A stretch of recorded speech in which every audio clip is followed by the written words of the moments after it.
Hi, I'm Claire McQuerry, and this is Celine Bourhis, and we will be reading to you from our translation of the French poet Virginie Lalucq's book, Cutting the Stems, Couper les Tiges. I am a practicing poet and the author of Lacemakers with Southern Illinois University Press, which was the winner of the Craft Orchard First Book Prize, and I teach at Bradley University. And I am a lecturer at Bradley University, where I teach technical writing and global literature courses. So this is Virginie Lalucq's first collection. She is also the author of two other books, Fortino Somano, and the newly released Liste de Pages. Cutting the Stems is an experimental long poem that contains a pastiche of various unlikely texts, etymological dictionaries, manuals on plant propagation, gem and mineral guides, etc.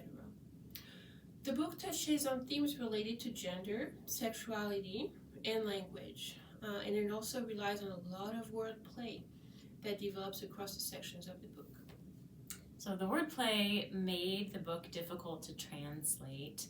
So while I originally began this project on my own, I eventually realized that I needed the help of a native French speaker to help me navigate some of the nuances of the language, which is why I asked Celine to collaborate with me.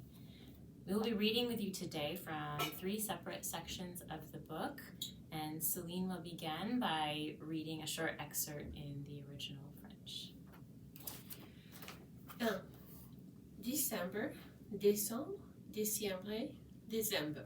1998. 1.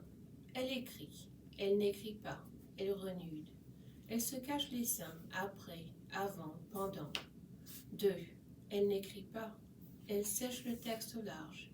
Elle est belle comme un pincement au cœur. Rita Hayworth, quoi. 3. I do the washing up. Je sèche le texte au large. Mon texte est décousu. J'ai pas eu le temps d'en faire les revers. Ainsi parlait ma phrase. 4. Ma phrase, la plus éphémère au monde, se file en douce. Elle n'éteint pas en place. Elle a la bougeotte, ma phrase gypse. 5. Elle dit elle, mais elle pourrait bien dire il. Il y a autant de i dans elle que dans il. 6. Elle éjacule toujours précocement, mais pas souvent. Elle dit des choses effrayantes parce que les choses sont effrayantes. 7. Par exemple, elle dit « Tu veux faire un bras de fer avec moi ?» Elle n'aime pas lécher son propre sperme, et celui des autres non plus. 8. Elle dit encore ceci « Une vessie, ça n'est pas sexy. » Et ceci « Je danse avec des semelles orthopédiques. » Elle ne met pas de préservatif sur ses mots. Il débande aussitôt. 9. Il dit toujours « C'est bon, tu sais », comme si elle savait quoi. Il dit toujours « Tu en poses des questions », comme si elle savait quoi, que les réponses existent. 10. Il lui dit « Tu sais, je me suis demandé toute la journée comment tu pouvais bien être habillée aujourd'hui. » Et ceci encore, ma poudre c'est ivoire, le coloris. 11. Elle aurait dit « Je t'aime comme un rétroviseur, un soutien-gorge sur le tapis. » Elle aurait dit « Je t'aime comme un goulot d'étranglement, pour m'en tourner en fraiseur. » Mais ce soir-là, les mots lui manquaient. Il n'y avait que Sir Curtains au rendez-vous. 1. Décembre, 1998. 1. She writes. She doesn't write. She renudes. She hides her breasts after, during, before. 2. She doesn't write. She dries the text from afar. She is beautiful like a pinch at the heart. Rita Hayworth, you know. 3. I do the washing up. I dry the text from afar. My texts come undone. I didn't have time to do the cuffs. So my sentence spoke. 4. My sentence, the world's most ephemeral, slips away quietly. It's restless. It has the wanderlust. My gypsum sentence. 5. She says her, though she could very well say him. There are as many eyes in her in him. 6. She always ejaculates prematurely, but rarely. She says scary things because things are scary. 7. For instance, she says, "Do you want to arm wrestle me?" She doesn't like releasing her own sperm or that of others either. 8. She says this as well. "A bladder, that's not sexy." And this, "I dance with orthopedic soles." She doesn't put a condom on her words. They go limp from the first. 9. He always says, "It's good, you know," as if she understood what. He always says, "You question it," as if she understood what? That the answers exist? 10. He tells her, "You know, all day long I wondered how you might be dressed today. And this also, my powder, it's ivory in shade." 11. She would have said, "I love you like a rear view mirror, a discarded bra on the bed." She would have said, "I love you like a bottleneck, oh, my phrase lathe." But tonight she had no words. On the date, nothing but curtains. 2. January, janvier, enero, januar, 1999. Le temps d'une angiosperme, il aurait dit 2. Tu es belle comme un pacemaker, tu es belle comme le romarin, tu es belle comme un oiseau fragile, du cœur, tu es belle comme la roche, l'étang, le gardon, tu es belle comme l'èche que l'on tend à l'hameçon. 3.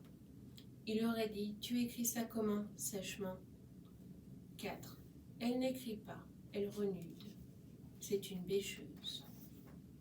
5. Il y a une position du langage, il y a une position de la peau. 6. Elle n'écrit pas, elle s'échine. 7. Elle écrit. Méchine, Mitleid, mesquine.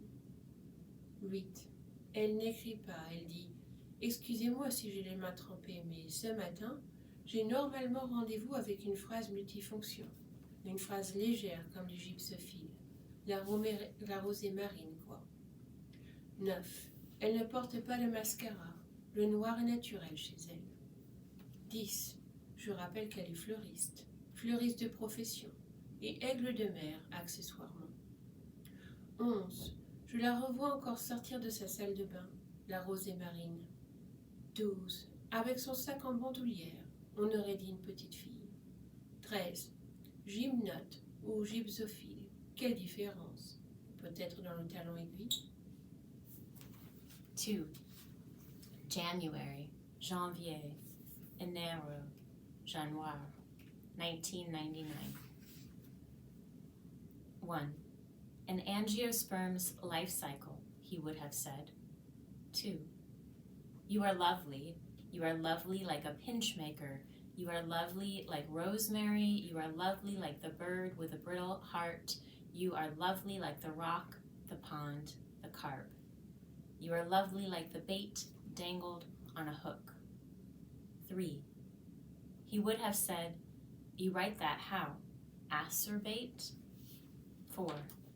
She doesn't write, she renudes. She's carpacious. 5. There's a position of language, there's a position of the skin. 6. She doesn't write, she exhausts herself. 7. She writes, Machine Mitleid Miskin. 8.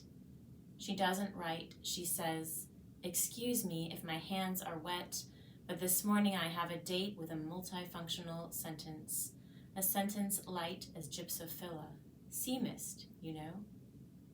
9. She doesn't wear mascara. Black is her natural color. 10.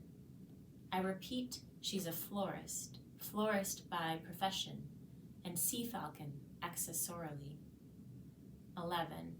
I still recall the sight of her leaving her bathroom, the sea mist. 12. With a knapsack on her back, one might call her a little girl. 13. Gymnotus or gypsophila? What difference? Maybe in the stiletto heel. Numéro 40. La fleur est dans l'ensemble d'une grande légèreté. Numéro 41. Par ailleurs, d'une autre part, puisqu'il s'agit de faire des précisions et que préciser c'est encore couper les tiges, on coupera la phrase en deux en disant que les mots ont des tiges, eux aussi, et que leur grand plaisir est de se faire couper très souvent. Numéro 42. Et les phrases dans tout ça? Numéro 43. Pendant ce temps, les phrases florifèrent. Numéro 44. Le bec à l'air. Numéro 45. Lila. Il faut aller vers plus d'élongation. Numéro 46. Une roseraie de V consiste en une ponctuation vibrante qu'il y ait une rosée de V dans un vol de grue. Peut-être, sans doute, mais je ne prononce pas. Numéro 47. Je me contente d'émettre de la fausse monnaie. Numéro 48. A web of lies. Écrire, c'est toujours d'éviter les mensonges complètement. Numéro 49. Cluster all these individuals together. Numéro 50. Et les virgules, voyez-vous ça? Numéro 51. Danse le cha-cha-cha, flocon de neige dans les prunus déjà fleuris. Number 40. The flower is in a bouquet of great lightness. Number 41. Furthermore, on the other hand, given that this text is about precision and that to precisionize is to cut the stems, again, one will cut the sentence in two in saying that words also have stems and that their great pleasure is to be cut very often.